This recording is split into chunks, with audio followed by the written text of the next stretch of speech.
We are here with Amy Weisenbach, the Senior Vice President of Marketing for the New York Times Company. She just gave a brilliant presentation here at the Page Annual Conference 2019 on the New York Times' latest brand campaign, which is the Truth Campaign.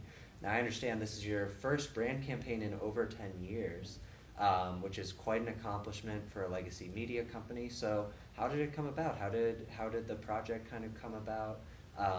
What did you think was the goal or the objective that you were trying to achieve when you first came up with the idea? Well, we launched the first execution of the Truth Campaign in early 2017 in the wake of the 2016 election.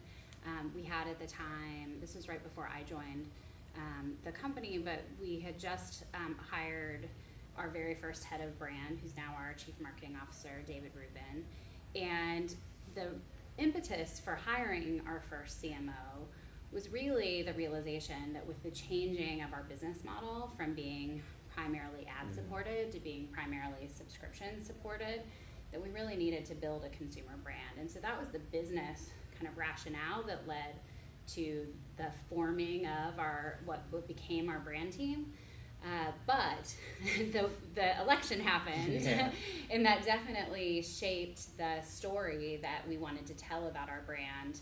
It was really interesting, I think, as the team thought about, here's at the time, 166-year-old brand, what are all the things that you could say about it? There's so many amazing things about the brand, but in that moment, when truth was really under attack, phrases like fake news and alternative facts were being coined, it felt like the most powerful thing that we could say in that moment was a reminder about the role of journalism, and particularly the role of Times journalism, which is about helping people understand the world. And in a world where truth is under attack, it's hard to do that. Sure. The truth is hard to discern, it's hard to find, it's hard to know what's real when you have people saying that up is down and all of that. So the role of journalism had a really clear role, and that's one thing we tried to stay true as the campaign's evolved over the last 3 years, is to really find a way to speak to the role of journalism in whatever is happening in culture at the time. Exactly, and you've oriented the Truth Campaign around some really hard-hitting Times journalism, the Me Too movement beginning with the Harvey Weinstein accusations. You've also touched on the Mosul attack and ISIS through the Truth Campaign, and you've also talked about the separation of immigrant families at the border. And I think a lot of what you're trying to do through the Truth Campaign is help people to understand what it takes to really put investment and backing behind journalism and quality journalism, and what it actually takes to get to that truth. And when you talk about building a consumer brand, I think it kind of weaves and ties into films kind of like Spotlight, where you kind of get an inside look at almost like where the meat is made, so to speak, and so what was kind of the entertainment value impetus for the campaign in terms of persuading consumers to invest in journalism and trying to translate content into value?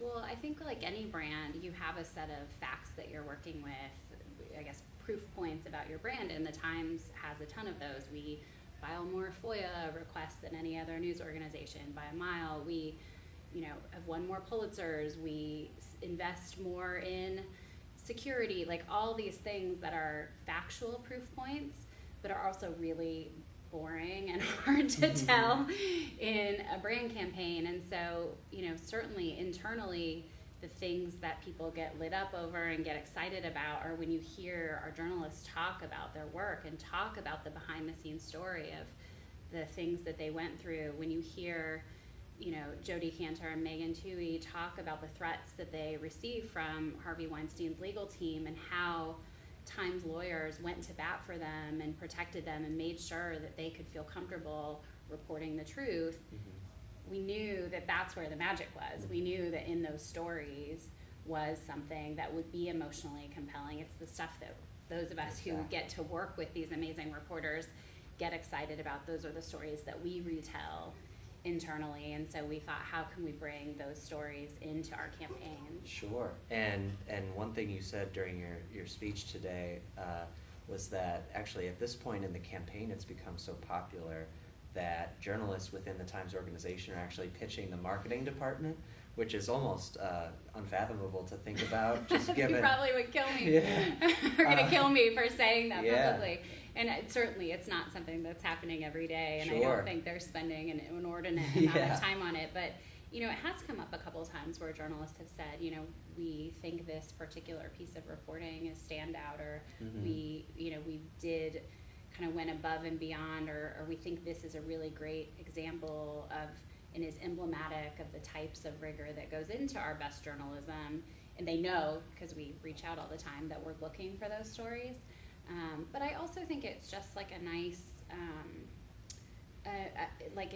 it communicates to our team that we're on the right track. You know, I think when we set out and said, what would it look like if we could make advertising and market our advertising for the brand as compelling and ambitious as our journalism, you know, that was something we weren't sure what it was going to look like, or if we could do that when we hadn't really done that kind of marketing before. And it took a while to get people to understand what we were talking about when we said we wanted to go make emotionally resonant brand campaigns. People didn't necessarily know what that would look like or how that would feel when the organization saw it. And so over time, I think we've built confidence internally that we're going to do justice to telling their story, and we're going to do it in an elegant and truthful way that, you know, lives up to the standards of the journalism. And as we've done that, we've definitely gotten them to not only want to be a part of it, but also like to wear the campaign themselves as a badge of honor. Exactly. The day that